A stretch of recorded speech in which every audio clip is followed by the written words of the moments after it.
Shamshabad corner మీటింగ్లో ముఖ్యమంత్రి Revanth Reddy points. ఈ ఎన్నికల్లో మోసానికి విశ్వాసానికి పోటీ. ఈ ఎన్నికల్లో నమ్మకానికి నమ్మక ద్రోహానికి పోటీ. ఈ ఎన్నికల్లో ప్రజాస్వామ్యానికి నియంతృత్వానికి పోటీ.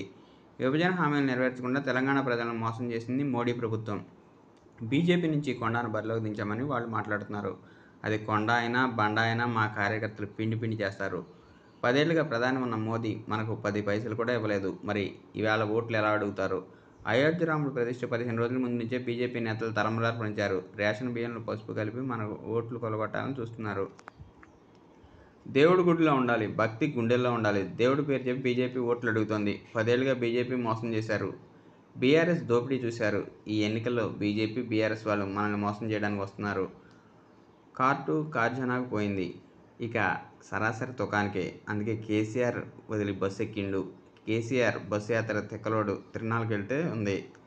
వచ్చే 10 ఏళ్ళు రాష్ట్రంలో కాంగ్రెస్ అధికారంలో ఉంటుంది. చేవెళ్ల ఎంపీ రంజిత్ రెడ్డిని 1,00,000 మెజార్టీతో గెలిపించండి. ఈ ప్రాంతాన్ని అభివృద్ధి చేసే బాధ్యత మాది. డిసెంబర్లో జరిగే సెమీఫైనల్స్ మాత్రమే. మే 13న ఫైనల్స్ జరగబోతున్నాయి. మే 13న తెలంగాణ వర్సెస్ గుజరాత్. గుజరాత్ టీం వైపు మోడీ, తెలంగాణ టీం వైపు మీ రేవంత్ అని అన్నాడు. గుజరాత్ను డకౌట్ చేసి తెలంగాణ టీంను గెలిపించండి. సిలిండర్ కూడా ఈ నెల వచ్చే నెల మీకు రావడం పక్క. ఇది ప్రభుత్వం ఇచ్చిన హామీ. మనకు ప్రభుత్వం ఆల్రెడీ గ్యాస్ కంపెనీలకు ట్రాన్స్ఫర్ చేసిండ్రు. వాళ్ళ అకౌంట్లలో జమ చేసిండ్రు. వాళ్ళు మీ అకౌంట్లో జమ చేయబోతున్నారు. ఇవి గ్యారెంటీలు. ఇక మనం బయ్యాల ఉక్కు కర్మాగారం అడిగితే మనకేమిచ్చిండు? గుంటే కదా. రైల్వే కోచ్ ఫ్యాక్టరీ అడిగితే ఏమిచ్చిండు? ఐటీఎల్ఆర్ కారిడార్ అడిగితే ఏమిచ్చిండు? మనకు ఐఐటి అడిగితే ఏమిచ్చిండు? ఐఐఎం అడిగితే ఏమిచ్చిండు? గోదావరి జలాలు అడిగితే ఏమిచ్చిండు? మూసీ నది అభివృద్ధికి నిధులు అడిగితే ఏమిచ్చిండు? శంషాబాద్ కు మెట్రో రైలు అడిగితే ఏమిచ్చిండు? మరి గాడిద గుడ్డించడానికి కర్రు రాజు వాత పెడతామా? ఇవాళ బీజేపీ నుంచి కొండెత్తించిన మంది బీజేపీ. నేను మా కార్యకర్తలకు ఒక మాట అడగదలుచుకున్నా.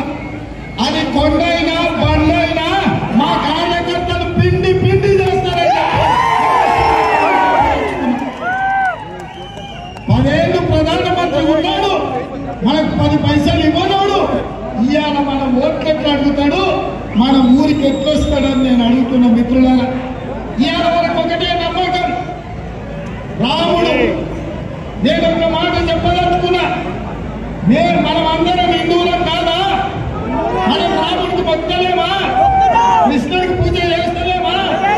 హనుమాన్ జయంతి చేస్తలేమా? మరి ఆడ గుడిలో రాముడు అయ్యమ్మను ప్రతిష్ఠించకంటే ముందే 15 రోజుల ముందే తలంబరాలు మన ఊర్లోకి పంపించింది. ఎక్కడి నుంచి వచ్చినవా? అక్కడ ప్రతిష్ఠ జరగకుండా తలంబరాలు ఉంటాయా? ఎక్కడైనా లగ్గమైనాక ఏదో తలంబరాలు వచ్చేది. మన అంతకంటే ముందు తలంబరాలు ఇచ్చిందంటే ఈయన రేషన్ బియ్యంలో పసుపు కలిపి మనకు పంచి పెట్టి మన ఓట్లు కొద్దిగా కొట్టాలని చూస్తుంది.